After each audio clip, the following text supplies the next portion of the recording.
নমস্কার প্রিয় শ্রোতা বন্ধুরা, এখন শুনছেন তিয়াশার গল্পের বৈঠক থেকে গল্প পাঠ।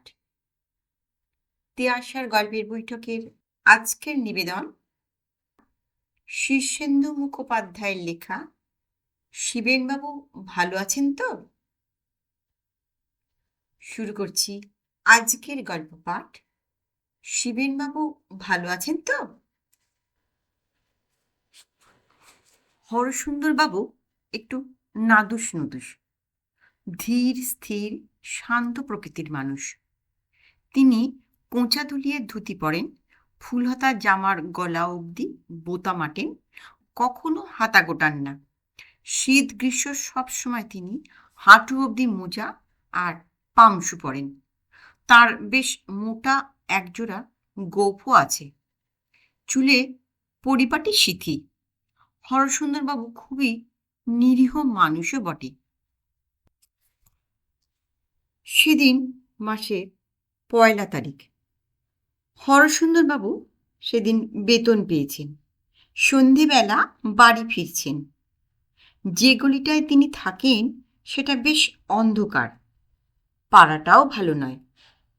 হরসুন্দরবাবু গলিতে ঢুকে কয়েক পা এগোতেই 3টে ছোকরা তাঁকে ঘিরে ফেলল।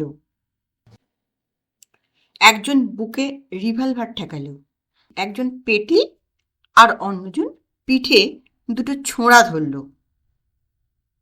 রিভলভারওয়ালা বলল, চেঁচাবেন না, যা আছে দিয়ে দিন। হরসুন্দরবাবু খুবই ভয় পেলেন। ভয়ে তাঁর গলা কাঁপতে লাগল। বললেন, প্রাণে মেরো না ভাই, দিচ্ছি দিচ্ছি। মাইনের পুরো টাকাটা নিয়েই 3জন হাফিস হয়ে গেল। হরসুন্দরবাবু ভয়ে চেঁচামেচি করলেন না, যদি তারা আবার ফিরে আসে। বাড়িতে ফিরেও কারো কাছে ঘটনাটা প্রকাশ করলেন না। ভাবলেন এ মাসটা ধারকর্য করেই চালিয়ে নেবেন তিনি। তা নিলেনও তাই। হরসুন্দরবাবু 1টা মাস দেখতে দেখতে চলে গেল। আবার 1 তারিখ এলো। হরসুন্দরবাবু আবার বেতন পেলেন। ফেরার সময় যখন গলির মধ্যে ঢুকলেন, তখন আচমকা ফের 3টে লোক ঘিরে ধরল। বুকে রিভলভার, পেটে পিঠে ছোড়া। রিভলভারওয়ালা বলল, যা আছে দিয়ে দিন, চেঁচাবেন না। হরসুন্দরবাবু আবার কাঁপতে কাঁপতে বললেন, আচ্ছা আচ্ছা, প্রাণে মেরো না ভাই, দিয়ে দিচ্ছি। মাইনের টাকা নিয়ে লোক 3টে হাফিস হয়ে গেল। হরসুন্দরবাবু এবারও বাড়ি গিয়ে কিছু বললেন না, কাউকে কিচ্ছু জানালেন না। ভাবলেন এ মাসটাও কোনো রকম চালিয়ে নেবেন তিনি। কষ্ট হলো যদিও, খুবই কষ্ট, কিন্তু হরসুন্দরবাবু চালিয়ে নিলেন। ফের 1 তারিখ এলো। হরসুন্দরবাবু বেতন পেলেন। বাড়ি ফেরার সময় অন্ধকার গলিতে ঠিক আগের মতোই 3টে লোক ঘিরে ধরল তাকে। বুকে পিঠে পেটে ঠিক একই জায়গায় রিভলভার আর ছোড়া ধরল। একই কথা বলল এবং বেতনের টাকাটা নিয়ে হা হয়ে গেল। হরসুন্দরবাবুর আজ চোখে জল এলো। খুবই কষ্ট হলো তার মনে। বাড়ি ফিরে তিনি গুম হয়ে রইলেন। রাতে খেলেনও না। গভীর রাতে তিনি ছাদে উঠে চুপ করে আকাশের দিকে চেয়ে অসহায়ভাবে ভাবলেন, কি যে করব বুঝতে পারছি না। কাছে পিঠে কে যেন একটা হাই তুলল। তারপর আঙুল মটকানোর শব্দ হলো। তারপর বলল, হবি হবি। হরসুন্দরবাবু চারদিকটা চেয়ে দেখলেন।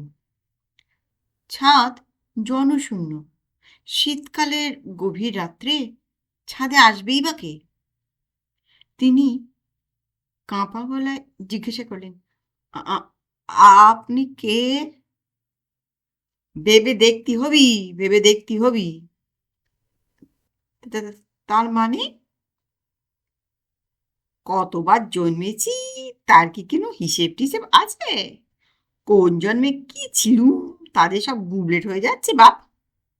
এই জন্মে বিশু তো ও জন্মে নিতাই, পরের জন্মে হয়তো চীনাম্যান চাইচুই। আপনি কোথায়? আপনাকে তো আমি কোনো কোথাও দেখতে পাচ্ছি না। গলার স্বরটা খিঁচিয়ে উঠে বললেন, দেখার চোখ আছে কি তোমার যে দেখবে? হ্যাঁ, সারাদিনই তো তোমার ধারে কাছে ঘুরঘুর করি। বলি, দেখতে চেয়েছো নাকি কখনো? আগে আমি যে কিছু বুঝতে পারছি নে, ভয় পাচ্ছি, মাথাটা ঝিমঝিম করছে। মলো, এই যে ভালো করতে এসে বিপদ হলো। আপনি কি চান? তোমার মতো গবেটদের কান দুটো মলে দিতে চাই হে, আর কি চাই? কিন্তু বিধির বাম সে উপায় নেই। আমি কি করেছি? আপনি আমার আমার উপর রাগ করছেন কেন? রাগ করবে না? তিনটে কাঁচা মাথার ছোড়া তিন বাজে তোমাকে বোকা বানালো, তা থেকে শিক্ষা কিছু পেয়েছো কি? কিছু করতে পারলে? আগে কি করব? তাদের হাতে যে ছোড়া আর বন্দুক, আর তোমার বুঝি কিচ্ছু নেই? আগে না। কে বললো নেই? হ্যাঁ, ইয়ে, আমার বন্দুক পিস্তল বা ছোড়াছুড়ি কিছু নেই, তবে আমার গিন্নির একখানা বঁটি আছে, আর আমার ছেলের ভুতোর একটা পেন্সিল কাটার ছুরি আছে, আর আমার মায়ের বিড়াল তাড়ানোর জন্য একখানা ছোট লাঠি আছে। আহা, ও সব জানতে চাইছে কে শুনি? বঁটি লাঠির কথা জিজ্ঞাসা করেছি নাকি তোমায়? বলি, এসব ছাড়া তোমার কি আর কিছু নেই? আগে মনে পড়ছে না তো। শুনেছি আমার ঠাকুরদাদার একটা গাদা বন্দুক ছিল। গবেট? গবেট আর কাকে বলে? বলি, বন্দুক টন্দুক ছাড়া আর কিচ্ছু নেই তোমার? হ্যাঁ?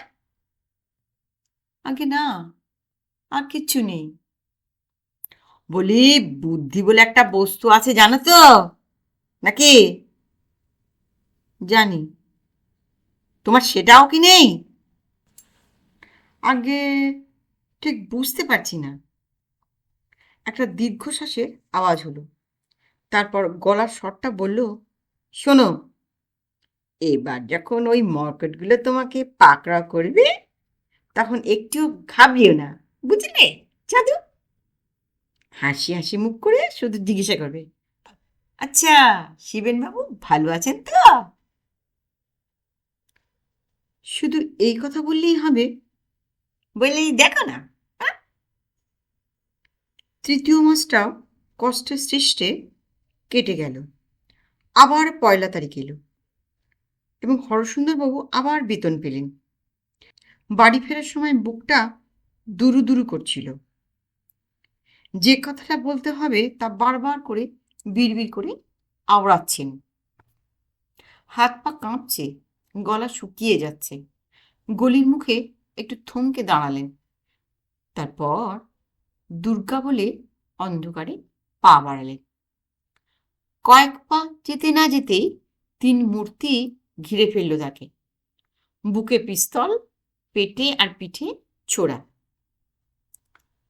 পিস্তলওয়ালা বলল, চেঁচাবেন না, যা আছে দিয়ে দিন। জীবনে কোনো সাহসের কাজ হরসুন্দরবাবু আজও পর্যন্ত করেনি, আজ প্রথম করবেন। জোর করে মুখে একটু হাসি ফুটিয়ে তিনি জিজ্ঞাসা করলেন, আচ্ছা শিবেনবাবু ভালো আছেন তো? ছেলে তিনটে হঠাৎ যেন থমকে গেল, আর তারপরেই তুরদার করে দৌড়ে এমনভাবে পালালো যেন তারা ভূত দেখেছে। হরসুন্দরবাবু খুবই অবাক হয়ে গেলেন। এই সামান্য কথায় এত ভয় পাওয়ারই বা কি আছে? যাকগে, এবার মাইনের টাকাটা তো বেঁচে গেল।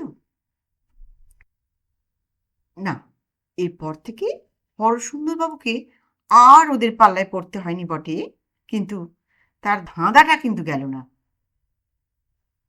এই তো সেদিন তার অফিসের বড়বাবু তাকে কাজের একটা ভুলের জন্য খুবই বকাঝকা করে একটা চার্জশিট দেন আর কি। হরসুন্দরবাবু শুধু হাসি হাসি মুখে তাকে বলেছিলেন, আচ্ছা শিবেনবাবু, ভালো আছেন তো? তাইতে বড়বাবু এমন ঘাবড়ে গেলেন যে আর বলার কথা নয়। তারপর থেকে খুবই ভালো ব্যবহার করে যাচ্ছেন হরসুন্দরবাবুর সঙ্গে। সেদিন বাজার থেকে পচা মাছ এনেছিলেন হরসুন্দরবাবু, সেই জন্য গিন্নি তাকে খুবই তুলোধনা করেছিলেন। হরসুন্দরবাবু তাকেও বললেন, আচ্ছা শিবেনবাবু, ভালো আছেন তো? গিন্নি তো একেবারে জল হয়ে গেল। হ্যাঁ, এখন হরসুন্দরবাবু খুবই ভালো আছেন। কোনো উদ্বেগ, অশান্তি, বিপদ দেখা দিলেই তিনি শুধু বলেন, আচ্ছা শিবেনবাবু, ভালো আছেন তো? মন্ত্রের মতন যেন কাজ হয়। শুধু ধাঁধাটাই তার গেল না যে এর মধ্যে কি আছে। নমস্কার। গল্পটা কেমন লাগলো? গল্পটা যদি ভালো লাগে অনুগ্রহ করে একটা লাইক করতে ভুলবেন না, এবং আমার গল্পের চ্যানেলের নতুন শ্রোতা বন্ধু হলে চ্যানেলটিকে সাবস্ক্রাইব করে বেল আইকনটি অন করে রাখবেন।